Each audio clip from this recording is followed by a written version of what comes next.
20 व त्यापेक्षा कमी पटसंख्या असलेल्या शाळांमध्ये निवृत्त शिक्षक किंवा डी.एड. बी.एड. अर्हताधारक उमेदवारांची कंत्राटी तत्त्वावर नियुक्त करण्याबाबतचा शासन निर्णय दिनांक 5 सप्टेंबर 2024 रोजी प्राप्त झाला होता।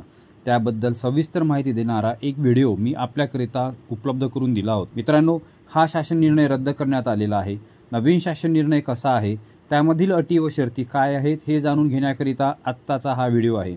नमस्कार, मी दीपक चांदुरे, अधिव्याख्याता, जिल्हा शिक्षण व प्रशिक्षण संस्था अमरावती, शिक्षणाची बाराखडी या यूट्यूब सिरीजमध्ये आपल्या सर्वांचे हार्दिक स्वागत करतो। मित्रांनो, आज दिनांक 23 सप्टेंबर 2024 रोजी स्थानिक स्वराज्य संस्थांच्या 10 व 10 पेक्षा कमी पटसंख्या असलेल्या शाळेत डी.एड. बी.एड. अर्हताधारक बेरोजगार उमेदवार यांना कंत्राटी तत्त्वावर नियुक्त करण्याबाबतचा शासन निर्णय प्राप्त झालेला आहे। या शासन निर्णयामध्ये सांगण्यात आले आहे की राज्यात 10 व 10 पेक्षा कमी पटसंख्या असलेल्या शाळांमध्ये नियुक्त करावयाच्या 2 शिक्षकांपैकी एक शिक्षक हे सेवानिवृत्त शिक्षकांमधून नियुक्त करण्याची तरतूद करण्यात आली होती। मात्र सर्व शाळांना सेवानिवृत्त शिक्षक उपलब्ध होतील असे नाही। तसेच डी.एड. व बी.एड. अर्हताधारक पात्र बेरोजगार उमेदवारांची संख्या मोठ्या प्रमाणात असताना सेवानिवृत्त शिक्षकांची नियुक्ती करणे उचित होणार नाही। म्हणून दिनांक 5 सप्टेंबर 2024चा शासन निर्णय यानुसार अधिक्रमित करण्यात येत आहेत।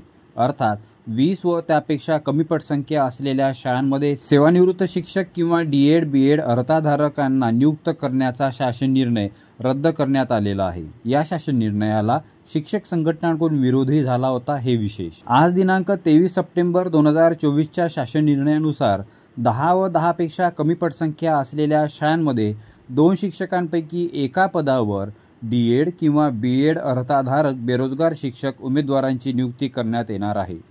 याकरिता शासन नियमानुसार किमान व कमाल वयोमर्यादा लागू राहणार आहे। ही नियुक्ती पूर्णतः करार पद्धतीने कंत्राटी तत्त्वावर करण्यात येणार आहे। पहिला आदेश हा एका शैक्षणिक वर्षासाठी राहणार आहे। योग्यतेच्या आधारावर दरवर्षी या आदेशाला रिन्यू करण्यात येणार आहे। यानुसार नियुक्ती प्राप्त करणाऱ्या डी.एड. बी.एड. अर्हताधारक कंत्राटी शिक्षकांना दरमहा 15,000 रुपये मानधन प्राप्त होणार आहे। यांना एका शैक्षणिक सत्रामध्ये 12 रजा देय असणार आहेत। कोणतेही प्रशासकीय अधिकार नसतील। तसेच नियुक्तीकरिता करारनामा स्वाक्षरी करणे आवश्यक राहणार आहे। अध्यापनाचे तास हे नियमित शिक्षकांप्रमाणेच राहणार असून प्रत्येक जिल्ह्यासाठी स्वतंत्र भरती प्रक्रिया ही माननीय मुख्य कार्यकारी अधिकारी जिल्हा परिषद यांच्या नेतृत्वात तसेच शिक्षणाधिकारी प्राथमिक संबंधित जिल्हा परिषद यांच्या मार्गदर्शनात चालणार आहे। या संदर्भाने अधिक सूचना माननीय शिक्षण आयुक्त यांच्याद्वारा प्राप्त होणार आहेत। माननीय शिक्षण आयुक्त यांच्याद्वारा या संदर्भात सूचना प्राप्त झाल्यानंतर स्वतंत्र व्हिडिओद्वारे आपणापर्यंत त्या पोहोचवण्यात येतील। नियुक्त करण्यात आलेल्या कंत्राटी शिक्षकाकडे आवश्यक क्षमता नसल्याचे निदर्शनास आल्यास संबंधिताची सेवा समाप्त करण्याची तरतूद या शासन निर्णयामध्ये करण्यात आलेली आहे। नियुक्ती प्राधिकारी अर्थात माननीय मुख्य कार्यकारी अधिकारी व माननीय शिक्षणाधिकारी हे संबंधित कंत्राटी शिक्षकांच्या कामाचे मूल्यमापन करणार आहेत। एखाद्या कंत्राटी शिक्षकाची आज 10 पेक्षा कमी पटसंख्या असलेल्या शाळेवर नियुक्ती झाली आणि भविष्यामध्ये त्या शाळेची पटसंख्या 10 पेक्षा जास्त झाली तर कंत्राटी तत्त्वावर नियुक्त करण्यात आलेल्या कंत्राटी शिक्षकाची सेवा नियमित शिक्षकाची नियुक्ती त्या शाळेमध्ये होईपर्यंत सुरू राहणार आहे।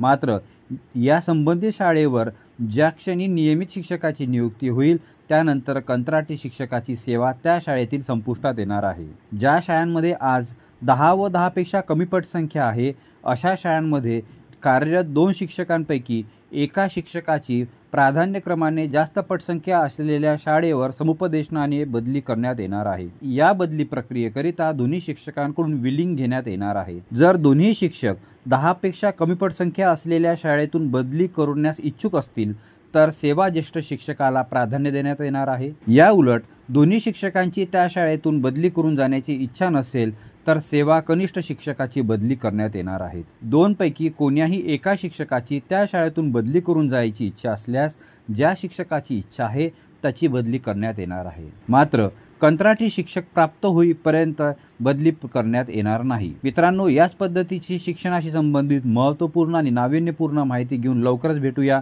शिक्षणाची बाराखडी या यूट्यूब सिरीजमध्ये। धन्यवाद।